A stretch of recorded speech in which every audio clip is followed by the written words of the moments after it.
My self Sopan Kumar, assistant professor in economics, government college सिद्रावली।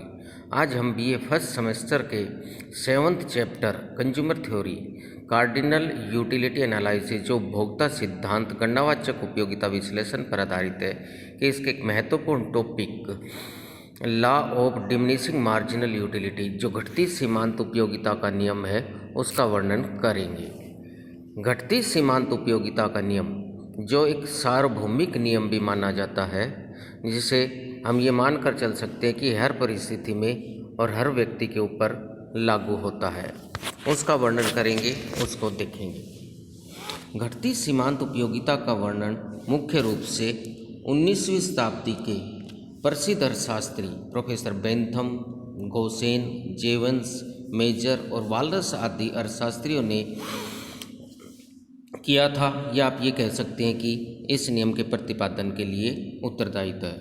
Professor जेवंस ने यह नियम प्रोफेसर वेबनर फैचनर के मनोवैज्ञानिक नियम पर आधारित बताया है, जिसके अनुसार किसी वस्तु की मात्रा बढ़ने पर उसकी अतिरिक्त इकाइयों का महत्व कम होता जाता है।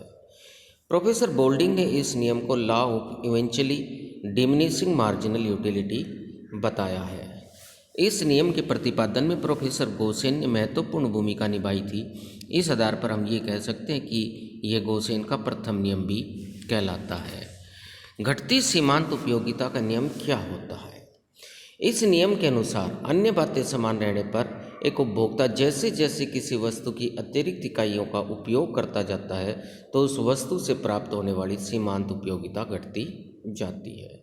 अर्थात हम ये कह सकते हैं कि दैनिक जीवन में हम किसी भी वस्तु का प्रयोग करते हैं, तो उस वस्तु की जैसे जैसे हम अतिरिक्त इकाइयों का उपयोग करेंगे, उनका महत्व, उनकी उपयोगिता, उनकी संतुष्टि हमारे लिए धीरे धीरे कम होती चली जाती है। इसलिए इस नियम को हम घटती सीमांत उपयोगिता के नियम से जानते हैं। यह नियम मुख्य रूप से कुछ महत्वपूर्ण मान्यताओं पर आधारित है। सबसे पहली मान्यता हमारे पास आ जाती है कि ये उपयोगिता जो होती है, इसे हम गणनावाचक संख्याओं में माप सकते हैं, यानी कि उपयोगिता को गणनावाचक संख्याओं में मापा जा सकता है।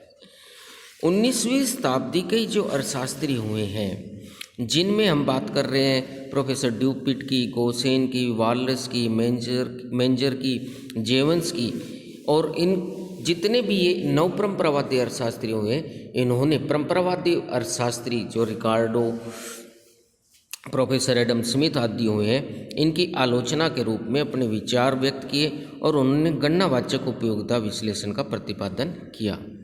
इन्होंने ये कहा कि उपयोगिता को गणनावाचक इकाइयों में मापा जा सकता है। गणनावाचक संख्याएं या इकाइयाँ वे होती है जिन्हें जोड़ा या घटाया जा सकता है। ये एक प्रकार से प्राकृतिक संख्याएं होती है जिन्हें हम 1, 2, 3, 4 आदि के रूप में व्यक्त करते हैं। दूसरी महत्वपूर्ण मान्यता आ जाती है कि वस्तु का उपभोग निरंतर होता है।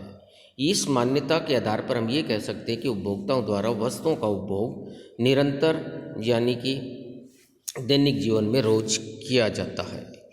एक मान्यता इसकी महत्वपूर्ण आती है कि प्रत्येक वस्तु की सीमांत उपयोगिता दूसरी वस्तु की सीमांत उपयोगिता से स्वतंत्र होती है। यानी हम एक वस्तु का उपयोग कर रहे हैं, जैसे फॉर एग्जांपल के लिए हम केले को लेके चलते हैं बनाना, उसकी जैसे जैसे हम दूसरे, तीसरे, चौथे यानी अतिरिक्त केले का उपयोग करते चले जाएंगे, उसकी जो सीमांत उपयोगिता होगी। और इसी प्रकार से अगर हम दूसरी वस्तु लेके चलते हैं, जैसे हम सेब ले लेते हैं, एप्पल, उसकी पहली, दूसरी, तीसरी सेब का उपयोग करते हैं, यानी कि उसकी अतिरिक्त इकाइयों का उपयोग करते हैं, तो उससे प्राप्त होने वाली सीमांत उपयोगिता केले से प्राप्त होने वाली सीमांत उपयोगिता से बिल्कुल अलग होगी, स्वतंत्र होगी। इसके साथ एक महत्वपूर्ण मान्यता जो हमारे पास आती है, वो आती है कि यहाँ पर एक उपभोक्ता को विवेकशील व्यक्ति माना गया है। अर्थात एक उपभोक्ता विवेकशील व्यक्ति वह होता है जो अपनी सीमित आय से अधिकतम संतुष्टि प्राप्त करना चाहता है, यानी वो अपनी सीमित आय को इस प्रकार से खर्च करना चाहता है कि उसे अधिकतम संतुष्टि प्राप्त हो। एक मान्यता हमारे पास आती है कि उपभोक्ता की आय स्थिर है। उपभोक्ता की आय ना बढ़नी चाहिए ना कम होनी चाहिए, वो स्थिर रहनी चाहिए। एक मान्यता हमारे पास आती है कि मुद्रा की सीमांत उपयोगिता स्थिर रहती है। इसका अभिप्राय ये है कि अगर उपभोक्ता के पास मुद्रा की मात्रा बढ़ती चली जाएगी, तो उसके लिए मुद्रा की सीमांत उपयोगिता कम हो जाएगी। उसकी वैल्यू कम हो जाएगी। इसलिए यहाँ पर ये माना गया है कि मुद्रा की सीमांत उपयोगिता स्थिर रहती है, उसमें किसी प्रकार का कोई परिवर्तन नहीं होता। एक महत्वपूर्ण मान्यता हमारे पास आती है कि वस्तुओं की बाजार में कीमतें स्थिर रहती है। बाजार के अंदर वस्तुओं की कीमतों में किसी प्रकार का कोई उतार या चढ़ाव नहीं होना चाहिए, अर्थात वो स्थिर रहनी चाहिए। इसके साथ एक महत्वपूर्ण मान्यता हमारे पास आ जाती है कि वस्तु को छोटी छोटी इकाइयों में बांटा जा सकता है, विभक्त किया जा सकता है। इस आधार पर आप ये कह सकते हो कि ये हमारे पास जो महत्वपूर्ण मान्यताएं आती है, इन्हीं मान्यताओं के लागू होने पर हमें घटती सीमांत उपयोगिता का नियम लागू होता हुआ दिखाई देता है। घटती सीमांत उपयोगिता के नियम की व्याख्या हम एक तालिका और रेखा चित्र की सहायता से करेंगे। सबसे पहले हम टेबल को देखते हैं, तालिका को देखते हैं कि तालिका हमें क्या बताती है। तालिका के अंदर हमने 2 कॉलम लिए। पहले कॉलम में उपभोग की गई आइसक्रीम को हमने दर्शाया है, यानी कि एक प्रकार से वस्तु की मात्रा है। दूसरे कॉलम में हमने उस वस्तु से अर्थात इस आइसक्रीम से प्राप्त होने वाली सीमांत उपयोगिता को दर्शाया है। हम यहाँ पर ये देखते हैं कि आइसक्रीम की हम पहली इकाई का उपयोग करते हैं तो 4 इकाई के बराबर या 4 यूटिल के बराबर सीमांत उपयोगिता प्राप्त होती है। देखो, हम यहाँ पर 4 इकाई भी बोल रहे हैं और 4 यूटिल भी बोल रहे हैं। इस संबंध में ये माना जाता है कि प्रोफेसर फिशर नाम के इकोनॉमिक्स हुए हैं, उन्होंने उपयोगिता के माप को व्यक्त करने के लिए यूटिल मापदंड का प्रयोग किया है। इस आधार पर आप ये कह सकते हो कि आइसक्रीम की पहली इकाई से हमें 4 यूटिल के बराबर उपयोगिता प्राप्त होती है। हम जैसे ही दूसरी आइसक्रीम का उपयोग करते हैं, उपभोग करते हैं, तो हम ये देखते हैं कि उससे हमें 3 यूटिल के बराबर सीमांत उपयोगिता प्राप्त होती है। तीसरी इकाई का उपयोग करते हैं तो हमें 2 यूटिल के बराबर सीमांत उपयोगिता प्राप्त होती है। चौथी इकाई का उपयोग करते हैं तो हमें 1 यूटिल के बराबर सीमांत उपयोगिता का प्राप्त होती है। हम जैसे ही 5वीं आइसक्रीम का उपयोग करते हैं तो हम देख रहे हैं कि सीमांत उपयोगिता गिरती हुई 0 हो जाती है। यानी पहली इकाई पर जो सीमांत उपयोगिता 4 थी, दूसरी पर 3 थी, तीसरी पर 2 थी, चौथी पर 1 थी, वो 5वीं इकाई पर कम होती हुई 0 हो जाती है। इसके बाद जैसे ही हम 6ठी आइसक्रीम का उपयोग करते हैं तो हम देखते हैं कि सीमांत उपयोगिता गिरकर ऋणात्मक हो जाती है, यानी कि उपयोगिता ऋणात्मक हो जाती है। इस प्रकार से इस टेबल से स्पष्ट है, इस तालिका से स्पष्ट है कि हम पहली से 6ठी इकाई तक जब आइसक्रीम का उपयोग करते जाते हैं, अर्थात एक ही वस्तु की मात्रा का उपयोग करते जा रहे हैं, तो उस वस्तु की उपयोगिता हमारे लिए धीरे धीरे कम होती जा रही है। इस टेबल से ये भी स्पष्ट है कि यहाँ पर सीमांत उपयोगिता गिरती हुई 0 पर पहुँच जाती है और उसके बाद वो ऋणात्मक हो जाती है। अर्थात हम यहाँ पर ये भी देख सकते हैं कि सीमांत उपयोगिता घनात्मक भी होती है, अर्थात जहाँ तक हम चौथी इकाई का उपयोग कर रहे हैं वहाँ तक सीमांत उपयोगिता आइसक्रीम से प्राप्त होने वाली हमें घनात्मक दिखाई देती है। 5वीं इकाई का हम उपयोग करते हैं तो वहाँ पर सीमांत उपयोगिता 0 है, और जैसे ही हम 6ठी इकाई का उपयोग करते हैं तो सीमांत उपयोगिता ऋणात्मक हो जाती है। अर्थात आप यहाँ पर ये कह सकते हैं कि सीमांत उपयोगिता हमें धनात्मक, 0 और ऋणात्मक तीनों रूप में देखने को मिलती है। इसी टेबल के आधार पर हम रेखा चित्र को भी स्पष्ट इस प्रकार से कर सकते हैं। देखो, रेखा चित्र में हमने OX अक्ष के ऊपर आइसक्रीम की संख्या को दर्शाया है, जबकि OY अक्ष के ऊपर हमने सीमांत उपयोगिता मार्जिनल यूटिलिटी को दर्शाया है।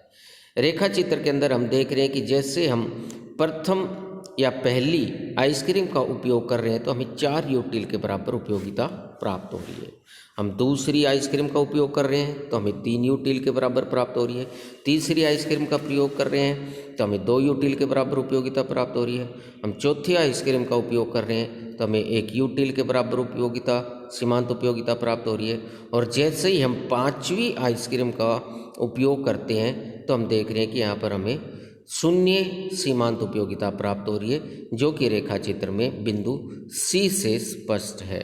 यानी कि आप ये कह सकते हैं कि जैसे ही हम 5वीं आइसक्रीम का उपयोग करते हैं हम संतुष्टि स्तर पर पहुंच जाते हैं, और इसके बाद हम देखते हैं कि जैसे ही हम 6ठी आइसक्रीम का उपयोग करते हैं इस सीमांत उपयोगिता वक्र सी बिंदु से नीचे जाकर, या अर्थात आप ये कह सकते ओ एक्स के अक्ष के नीचे जाकर वो ऋणात्मक हो जाता है। इस प्रकार से हमें ए बी जो सीमांत उपयोगिता वक्र प्राप्त हो रहा है, ये ऊपर से नीचे की ओर गिरता हुआ है, अर्थात इसका ढलान हमें ऋणात्मक दिखाई देता है। इस प्रकार से आप इस टेबल और डायग्राम इन दोनों की सहायता से स्पष्ट रूप से देख सकते हैं कि जो घटती सीमांत उपयोगिता है ये हमें किसी एक वस्तु के संबंध में देखने को मिलती है, अर्थात उस वस्तु का हम जैसे जैसे उपयोग करते जा रहे हैं उस वस्तु की सीमांत उपयोगिता कम होती जा रही है। इसी आधार पर यह कह दिया जाता है कि यह नियम एक सार्वभौमिक नियम है। इस बात को मुख्य रूप से प्रोफेसर टांजिंग नाम के जो इकोनॉमिक्स हुए हैं उन्होंने स्पष्ट किया है कि घटती सीमांत उपयोगिता की प्रवृत्ति इतनी व्यापक है कि इस नियम को सर्वव्यापी कहना गलत नहीं होगा, अर्थात ये एक सार्वभौमिक नियम के रूप में है जो हर व्यक्ति के ऊपर और हर परिस्थिति में लागू होता है। इस प्रकार से ये हमारे पास घटती सीमांत उपयोगिता का नियम आता है। अब हम इस नियम के कुछ अपवाद देखते हैं, क्योंकि कुछ अर्थशास्त्री ये मान के चलते हैं कि सीमांत उपयोगिता जो घटती सीमांत उपयोगिता का नियम है इसके कुछ अपवाद पाए जाते हैं, लेकिन जब हम इन अपवादों पर नज़र डालते हैं या आप ये कह सकते हैं इन अपवादों का विश्लेषण करते हैं तो हमें ये दिखाई देते हैं कि पूर्ण रूप से एक वास्तविक अपवाद नहीं है, ये एक स्थिति तक ही आप ये कह सकते हैं एक सीमा तक ही हमें अपवाद के रूप में देखने को मिलते हैं। तो सबसे पहले हम यही देखते हैं कि दुर्लभ और जो विचित्र वस्तुएं हैं वो किस प्रकार से घटती सीमांत उपयोगिता के नियम के अपवाद के रूप में आती है। क्या ये वास्तव में एक अपवाद की स्थिति को प्रदर्शित करती है? तो हम यहाँ पर ये देखते हैं कि दुर्लभ और विचित्र वस्तुओं के संबंध में ये नियम लागू नहीं होता, अर्थात घटती सीमांत उपयोगिता का नियम लागू नहीं होता। कुछ व्यक्ति ऐसे होते हैं जो पुराने या दुर्लभ सिक्के हो गए, डाक टिकट होगी या दुर्लभ चित्र हो गए, इनको इकट्ठे करते रहते हैं और ये माना जाता है कि इनके पास इन वस्तुओं का स्टॉक जितना अधिक बढ़ता चला जाता है उसकी सीमांत उपयोगिता भी बढ़ती चली जाती है। ये इनकी और अधिक मात्रा प्राप्त करना चाहते हैं, परंतु यह अपवाद आप कह सकते हैं सच्चा नहीं है, क्योंकि यदि टिकट एकत्रित करने वाले व्यक्ति के पास एक ही प्रकार के टिकटों की संख्या बढ़ती चली जाएगी, यानी कि उसी प्रकार की एक ही प्रकार की टिकट की और अतिरिक्त मात्रा को और अधिक टिकटों को इकट्ठा करता चला जाएगा, तो उस टिकट के संबंध में उसकी सीमांत उपयोगिता कम होती चली जाएगी। इसी प्रकार से आप कह सकते हैं कि जो दुर्लभ या विचित्र वस्तु है या चित्र है, अगर एक ही चित्र की मात्रा उसके पास, दूसरा चित्र भी उसी प्रकार का, तीसरा चित्र भी उसी प्रकार का, तो उस चित्र के संबंध में उसकी सीमांत उपयोगिता कम होती चली जाएगी। यानी कि आप ये कह सकते हैं कि एक सीमा तक ही हमें दुर्लभ और विचित्र वस्तुओं के संबंध में अगर व्यक्ति द्वारा अलग अलग प्रकार की वस्तुओं को या चित्रों को या डाक टिकटों को या सिक्कों को इकट्ठा किया जा रहा है तो उसकी सीमांत उपयोगिता बढ़ेगी। अगर वो एक ही सिक्के को या एक ही चित्र को या एक ही डाक टिकट की अतिरिक्त मात्रा को और अधिक मात्रा को इकट्ठा करेगा तो उस पर्टिकुलर या विशेष वस्तु के संबंध में सीमांत उपयोगिता कम होती चली जाएगी। दूसरा अपवाद का हम पॉइंट देखते कंजूस व्यक्ति। यह कहा जाता है कि यह नियम कंजूस व्यक्तियों पर लागू नहीं होता।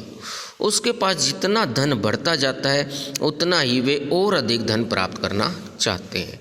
ऐसा माना जाता है कि इस आधार पर कंजूस व्यक्तियों के ऊपर यह नियम लागू नहीं होता, परंतु मेयर्स नाम के अर्थशास्त्रियों में वो ये कहते हैं कि ये अपवाद भी सही नहीं है। इसका कारण ये है कि एक कंजूस व्यक्ति भोजन और कपड़े के लिए जो मुद्रा खर्च करता है वह मुद्रा की उस राशि को सोने चांदी पर खर्च नहीं करता। इससे सिद्ध होता है कि कंजूस व्यक्ति के लिए भी जिसके पास सोने चांदी की मात्रा अधिक होती है वह ये देखता है कि उसके लिए सोने और चांदी की उपयोगिता धीरे धीरे कम होती चली जाती है, और दूसरी तरफ हम देखते हैं कि भोजन आदि की मात्रा जो उसके पास कम होती है उनकी उपयोगिता उसके लिए बढ़ती चली जाती है। यानी आप यहाँ पर ये देख सकते हैं या मेयर्स के कहने का अभिप्राय यह है कि जैसे जैसे एक व्यक्ति जो कंजूस व्यक्ति है अपने पास और धन को और सोने चांदी की मात्रा को इकट्ठा करता चला जाता है, तो वो उसमें से कुछ ना कुछ राशि अपनी आजीविका के लिए आप कह सकते हैं कि वो भोजन के ऊपर खर्च करता है। जितनी राशि वह भोजन के ऊपर खर्च कर रहा है, इसका अभिप्राय ये हुआ कि उसके लिए सोने और चांदी की उपयोगिता कम होगी, इसलिए वो उस मुद्रा की राशि को भोजन पर खर्च कर रहा है। इस प्रकार से आप ये कह सकते हो कि कंजूस व्यक्ति के संबंध में भी घटती सीमांत उपयोगिता का नियम एक सीमा तक ही लागू होता है, उसके बाद ये लागू नहीं होता। इसमें हमारे पास तीसरा पॉइंट आता है अच्छी पुस्तक व कविता। ये कहा जाता है कि अच्छी पुस्तक हो गई, मधुर संगीत हो गया, सुंदर कविता को भी बार बार पढ़ने व सुनने से पहले से अधिक उपयोगिता प्राप्त होती है। यानी कि आप कह सकते हैं कोई अच्छा गाना सुन रहे हो, आप अच्छी कोई स्टोरी पढ़ रहे हो, बुक पढ़ रहे हो, नॉवल पढ़ रहे हो, या कोई सुंदर कविता पढ़ रहे हो, या कोई आर्टिकल पढ़ रहे हो, तो बार बार पढ़ने से या सुनने से अधिक उपयोगिता प्राप्त होती है। लेकिन इसको भी हम एक सीमा तक ही अपवाद की स्थिति के रूप में मान सकते हैं, परंतु ये अपवाद भी एक वास्तविक अपवाद के रूप में हमारे सामने नहीं आता है, क्योंकि यह संभव है कि हम एक ही पुस्तक को, एक ही गाने को या किसी संगीत को हम बार बार सुनते हैं तो 1, 2 बार, 3 बार तो हमें अच्छा लगता है, हमारी उपयोगिता बढ़ती है। परंतु जब एक ही समय में एक बार से अधिक, यानी बार बार ही उसी पुस्तक को पढ़ेंगे, उसी संगीत को सुनेंगे, उसी कविता को पढ़ेंगे, उसी गाने को सुनेंगे, तो हमारा मन भर जाता है और मन करता है कि अब इसे हम ना सुने या पुस्तक को ना पढ़े या कविता को ना पढ़े। तो वहाँ पर हम ये देख रहे हैं कि उस गाने की, संगीत की, कविता की सीमांत उपयोगिता उस समय में कम होती चली जाती है। इस प्रकार से आप ये कह सकते हो कि अच्छी पुस्तक व कविता के संबंध में भी एक सीमा तक ही ये घटती सीमांत उपयोगिता का नियम हमें लागू होता हुआ दिखाई देता है। इसी प्रकार से एक अच्छा पॉइंट और दिया हुआ है शराबी व्यक्ति का। ये कहा जाता है कि जब कोई शराबी व्यक्ति नशा करने के लिए शराब पीता है तो जैसे जैसे वह अधिक शराब पीता जाता है, शराब की और अधिक मांग करता है, उसका मन और अधिक शराब पीने की इच्छा करता है। इस प्रकार शराबी व्यक्ति पर इस नियम को एक अपवाद के रूप में देखा जाता है। परंतु यहाँ पर भी हम ये स्पष्ट कर सकते हैं कि जब शराबी व्यक्ति ज़्यादा शराब पी लेगा तो एक अवस्था ऐसी आ जाती है कि वह अपने होश खो बैठता है, और ऐसी स्थिति में अत्यधिक शराब पीने से उसके ऊपर हानिकारक प्रभाव भी हमें देखने को मिलते हैं। और आप ये कह सकते हैं जब होश खो बैठता है तो उसके शराब पीने की और इच्छा नहीं करती या वो नहीं पी सकता। तो उस स्थिति में हम देखते हैं कि वहाँ पर भी हमें घटती सीमांत उपयोगिता का नियम लागू होता हुआ दिखाई देगा। शराबी व्यक्ति जब शराब पीता है तो प्रारंभिक अवस्था में, या आप ये कह सकते हैं शुरू में तो उसकी और ज़्यादा शराब पीने की इच्छा करती है, लेकिन जैसे जैसे वो और अधिक शराब पीता चला जा रहा है तो वो होश खोता जा रहा है, और ऐसी स्थिति के अंदर वो और अधिक शराब नहीं पी सकता। तो ऐसी स्थिति में आप ये कह सकते हैं कि यहाँ पर हमें घटती सीमांत उपयोगिता का नियम लागू होता हुआ दिखाई देता है। इस प्रकार से आप ये कह सकते हैं कि ये भी अपवाद एक वास्तविक अपवाद के रूप में हमारे पास नहीं आता है। नंबर लास्ट हम देखते हैं कि प्रारंभिक इकाइयाँ। जब किसी वस्तु की प्रारंभिक इकाइयों का उपयुक्त मात्रा से कम मात्रा में उपयोग किया जाता है तो ये माना जाता है कि अतिरिक्त इकाइयों से प्राप्त होने वाली सीमांत उपयोगिता बढ़ने लगती है। जैसे बेंथम के अनुसार यदि हम एक अंगीठी में एक कोयला जलाएंगे तो कोयले की सीमांत उपयोगिता बढ़ती जाएगी।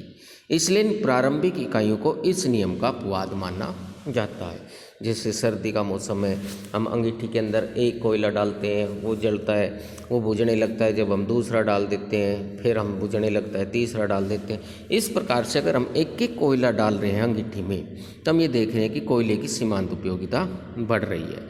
लेकिन हम जैसे ही हम एक से अधिक कोयले की मात्रा को 2, 3, 4, 5 अधिक मात्रा में कोयले का उपयोग करते चले जाएंगे या कोयले अंगीठी में डालते चले जाएंगे तो अतिरिक्त इकाइयों से प्राप्त होने वाली सीमांत उपयोगिता कम होती चली जाएगी।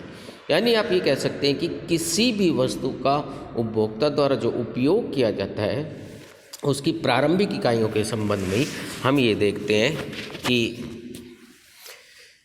सीमांत उपयोगिता बढ़ती है, उसके बाद जैसे जैसे वो अतिरिक्त इकाइयों का उपयोग करता चला जाता है सीमांत उपयोगिता कम होती चली जाती है। इस प्रकार से उपभोक्ता सिद्धांत का जो एक हमारे पास महत्वपूर्ण चैप्टर आता है जिसे हम गणनावाचक उपयोगिता विश्लेषण के रूप में पढ़ते हैं, उसके अंदर हमारे पास घटती सीमांत उपयोगिता का नियम एक महत्वपूर्ण नियम के रूप में आता है।